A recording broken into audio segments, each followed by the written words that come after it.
What is happening, guys? Welcome back to Red Beard's Garage, and today we're starting a side project real quick while we're waiting on some stuff for the YZ build. So we contacted Gearbox and had them send out one of their 713cc V-twins. These things are absolute monsters, and we got a good friend that helped us actually do a lot of work in this garage when we was building it, and he would never let me pay him. I paid everybody to help me, from my brother, brother-in-law, everybody got paid. This guy would refuse payment and kept saying, oh, we'll just work it out later. And I'm the type that I want to work it out now. So he eventually said, I got a golf cart, I would love for you to engine swap. And I was like, let's do it. So he has a gym. This is a gym cart. I've never seen one in person before. I've just seen them on the internet. They're actually a front wheel drive golf cart. Now this one is stripped down a little bit. Some of the plastics is off of it because it had an electrical short that killed the inverter. So we're going to strip all that stuff out, and we're going to build a new swing arm for it and make it rear wheel drive, because like I said, it is front wheel drive with a little diff and electric motor up there. We got a 713cc V-twin from Duramax. We're going to throw some Amsoil break-in oil in it.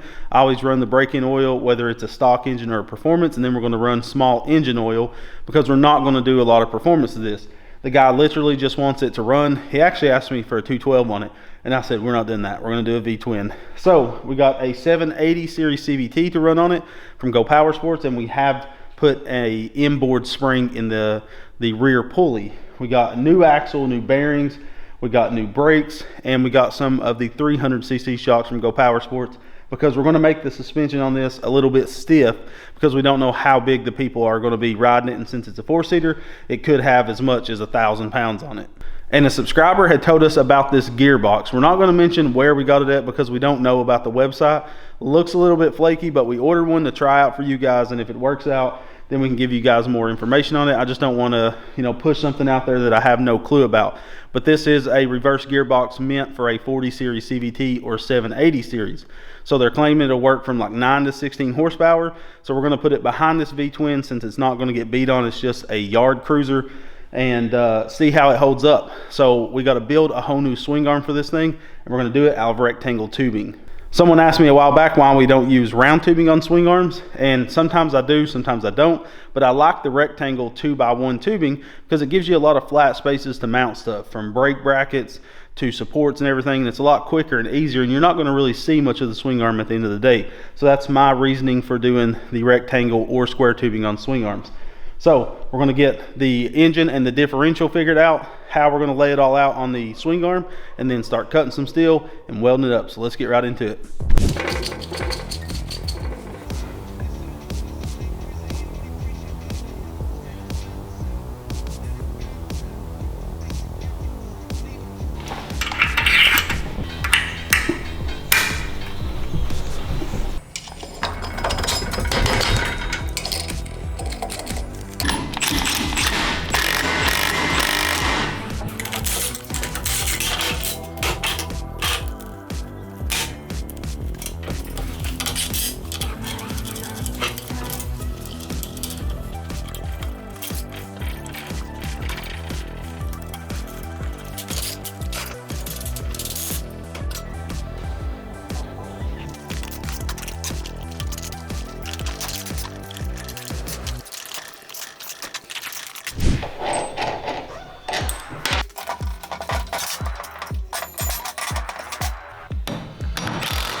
All right, after a few tries, we got a mount, or the side plates for the mount. So basically, these are gonna set, this is upside down by the way, so they're gonna set right on there, and one will be on each side. Then I'm gonna make a little front bracket and something to go across the rear just to link it all together. And then we can weld this solid to the swing arm and then use a chain tensioner. I have gotten away from using slide setups, and the only reason for that is because if you have a chain tensioner, like with the turnbuckle setup, it is way less likely to move. It can't move. So now we can I laser cut a bunch of washers out of a cereal box, actually a chip box. So we can put a cardboard washer in between each side, and that's going to give us a good air gap for like powder coat and stuff. And we will have these brackets all welded up on our website for sale, and you can use them as a slide setup. I'm going to put 4 holes, so basically the 2 pieces will be mounted like this with a bottom plate that has slide holes, so you can bolt this to it, drop some bolts in it and tension it if you like, or you can weld it like I'm going to do. So make sure to stay tuned and check out rbgkarts.com, because we're making parts like this to solve problems for you guys. So I'm going to get this dressed out and come up with a layout for my swing arm.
Okay, so here is our pretty much layout of this swing arm.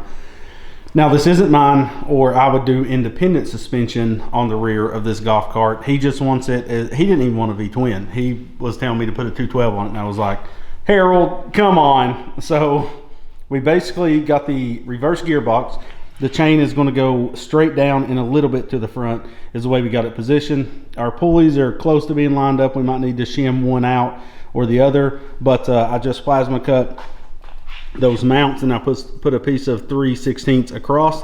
So this is designed to do a pull system to tension the chain. So you would use just one of these mounts, whichever one you can, and it would drag the diff up to tighten the chain. I didn't want to do that because that puts the case in a lot of stress. So I utilized all 3 bolts, solid mounted it, and I'm going to mount this back here, not as a pull, but as just a upper brace to keep this from ever flexing, because there's a lot of stress in this differential. And what I'm going to do is do a chain tensioner in this bottom location, a little turnbuckle set up that you can tighten from back here, and you know, break a jam nut loose and tighten it, and it'll drag a idler pulley. I feel like that's the best way to do it. So we are going to build some extensions out here for our 54-inch axle to make sure he'll never bend an axle. This is just going to be a basic swing arm, just basic up and down motion. We're not doing a panhard bar because the golf cart is different than most golf carts. We would have to build a big bulky bed area, and I don't want to make it any longer than it has to be. We are going to have to build that bed area, but it only needs to be like halfway out the length of the swing arm. So what we have to do now is we're going to pull the diff off, we're going to pull the engine, we're going to flip this, we're going to tack it a lot to make sure nothing gets tweaked, and we're going to flip it upside down, and then we can mount our axle. I don't know if I'm going to use the Go Power Sports axle hangers that come with it. I might plasma cut me some taller ones that also have some side gussets I can break in my Swag Off-Road brake. And then the last thing we'll do is mount up our pivot points, because I have to go measure the golf cart and find out where I might go pull the swing arm off the golf cart to bring it in here and do this pivot points, because it's going to have 3/4 inch heim joints on each side, which is an overkill. Again, you could use 1/2 inch and it'd be plenty strong for a swing arm, because all the stress is really going into the shocks, and the shocks will be in this location here. So now it's time to flip it over, get the axle mounted, and then we can start building our little external like extensions out here to strengthen up the axle.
Okay, so this is the reason why these axle brackets are so large.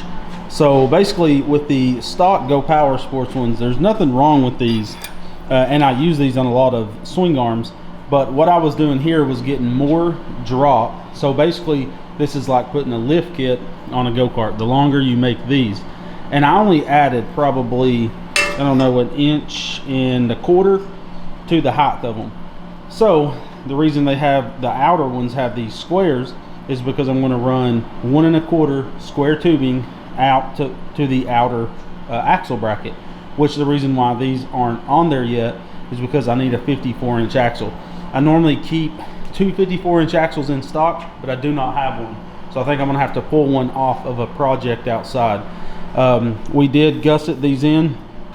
I don't think I filmed this. This is off camera. I just plasma cut these little truss things, these little gussets, just to make them stronger. I don't like just a thin piece of steel sticking up, so they're all gusseted, really nice and strong.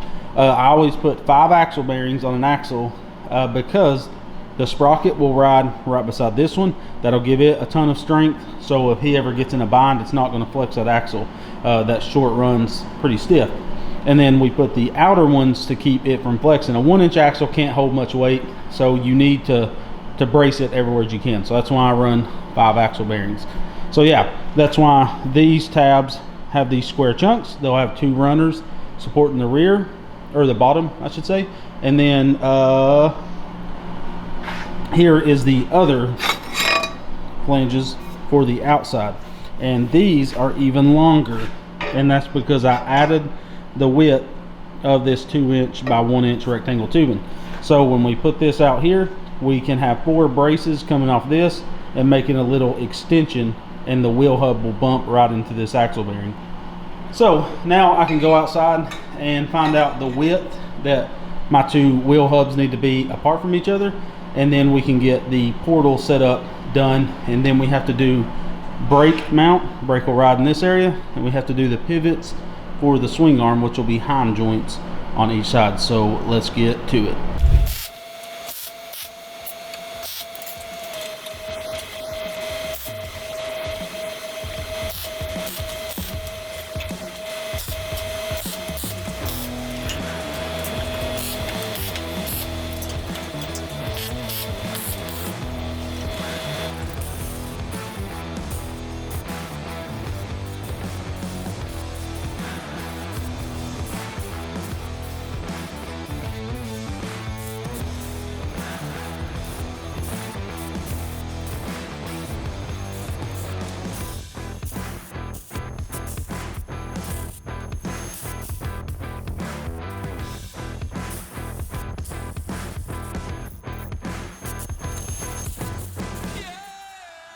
All right, so there is everything set up on the swing arm. I haven't done the brake, shock mounts, or the pivot points because I need to wait to do the pivot and the shock until the chassis is actually in here. I just want to get this done so it's ready and it's quicker when it comes in, quicker in and out. I did have a 42-inch belt sitting on the shelf. This is a 1 1/8 inch wide 42-inch belt. This is what Vegas Kart sells for some of their golf cart kits.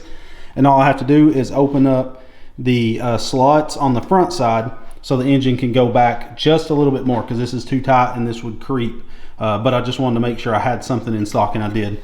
I'm going to go with exhaust. This is a, what is it called? A Quiet Flow SS. So this is stainless steel. They say these are really good on stuff like this V-twin to quieten them down. He wants this as quiet as possible. So I'm thinking about mounting this on its side like this on the swing arm. And then we can get it Cerakoted, and it holds in a lot of heat to keep heat away from everything else. And then we'll just do a header that goes from the V-twin down here, of course, and I think it'll be pretty quiet. So before I can do the exhaust, I'm waiting on some stainless steel rod to make the hangers and stuff to mount this, and some more bends. I have several stainless steel mandrel bent stuff right here, but I don't have quite enough. I need more of these higher quality 90s. I like these a lot. I bought 4 of these and waiting on those to come in. For the differential, got it all mounted and everything's real nice. You can see our chain don't have any problems. It's going to go right down to the sprocket. We can build some sort of chain tension on that. We have those portals done. We still need to cap off these ends. We'll do that for powder coat and then put an RBG logo on the back of the swing arm. But this is an ultra heavy duty, never will have to come back in the shop type swing arm. That's the way I build them. I know it's a little bit overkill, but I'd rather overkill. It's not going to slow this golf cart down any, having the extra weight of using this 1/8 inch thick rectangle tubing, but I just really like to beef up these things and take a beating, so I know it'll never come back. So you guys let me know what you think about this gym build. It's just something real quick to knock out for a friend that helped us out a ton when we was starting this new shop. We could not have done it without him, and we really appreciate people's help like that, and we want to pay them back twofold. So that's why we're doing the V-twin, a real nice reverse gearbox. We're setting it up super nice, and we got to rewire the go-kart or golf cart and stuff. So when we pull this thing in, that's the only video content you're going to see. We're going to bust it out as fast as possible, but do it proper, of course. So stay tuned. We're going to be doing this in the next week or so, finishing this project, because I want to knock the Yamaha buggy out to get it out of the way so we can pull the golf cart in and not be putting another project on the back burner. I promise you guys, this year we're changing things. I'm tired of having so many projects going on. That's my fault. I've got just a bad problem with starting projects like a lot of people. We're finishing up a lot of stuff. The SEMA buggy is coming back in after this golf cart gets out. The supercharged buggy is coming back in and getting it all knocked out and ready for powder coat. The Yamaha buggy, once it's driving, we're just going to drive it for a while, finish up the SEMA and the supercharged buggy, and then when those two buggies are done, then we'll powder coat the Yamaha build. And we're going to be doing some sort of thing on that buggy where one of you guys can possibly win it. And another thing is, if anybody tries to get you to send money, email anybody, if it's not the official Redbeard's Garage with a check mark, do not fall for what they're doing. We had some people fall for, it's just bots on here trying to get money. So make sure to never think you want to give away unless you've gotten a message directly from us that says Red Beard's Garage with the blue check mark from YouTube.